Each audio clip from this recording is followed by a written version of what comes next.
Stock values fell 38% between September 2007 and March of 2009. Now, while stock prices have recovered to some extent, they're still about 20% below where they were at their peak in 2007.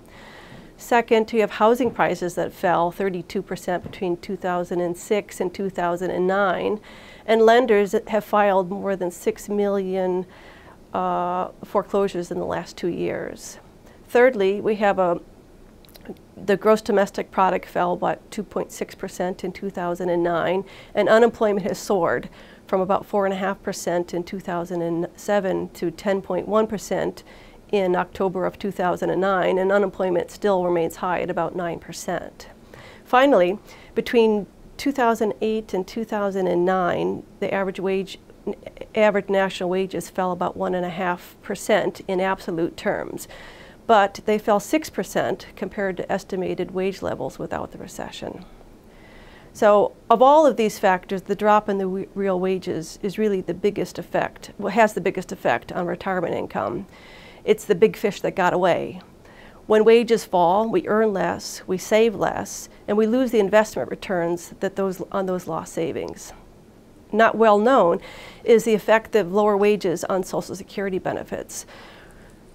Your lifetime earnings are indexed by average wage growth. So when wages fall, the factor that indexes your Social Security benefit falls, which means that everyone turning age 60 after 2008 will have lower Social Security benefits than they otherwise would have had.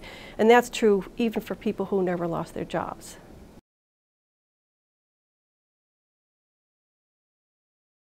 If we examine just the effect of unemployment and wages, the recession is going to lower retirement incomes at age 70 by about $2,300 on average, but the effect is different for different age groups. The effect is biggest for younger workers. For example, we project that individuals aged 25 to 34 in 2008, when the recession hit, will lose about $3,000 per year at age 70, or about 4.9% of their retirement income. In contrast, those 60 to 65 will only lose about $1,500, or about 3.2%. The losses were smaller for the oldest group, first of all, because many of them were already retired and didn't lose their jobs in 2008. They were also age 60 before the recession hit, so they're not affected by the reduction in the Social Security indexing formula. Interestingly, workers in their late 50s fared worse than workers in their 40s, because these older workers who lost their job had trouble finding a job, and the recession made that search even more difficult. And many of these older unemployed workers withdrew from the labor force and opted to collect Social Security benefits early, permanently reducing their retirement income. But the youngest workers fare the worst. They lose about $3,000 per year. First of all, they were more likely to have lost their job during the recession. Those lower wages reduce their wages when they return back to work, and the lower wages compound over time.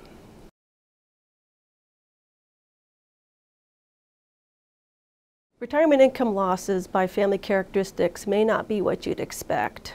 So even though low socioeconomic groups were more likely to lose their job during the recession, high socioeconomic groups lose more. Why?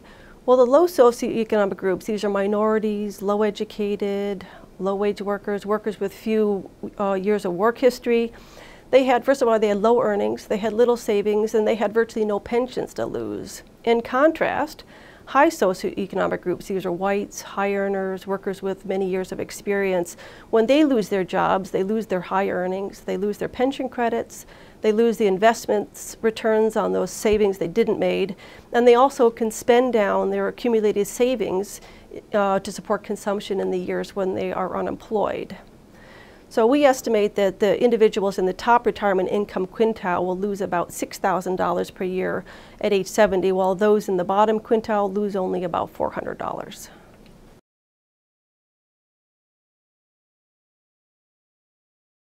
I think it's indisputable that recession is not good for current or future incomes. The recession, while not as severe as the Great Depression, has impacted many families.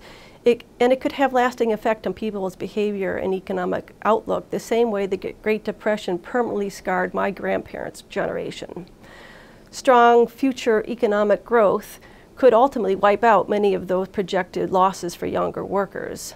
However, all workers could recover some of their retirement income losses by saving more, working more hours, or by retiring later. And we estimate that an additional year of earnings could boost retirement income by about 4% on average. Now that's more than we estimate the losses from the recession.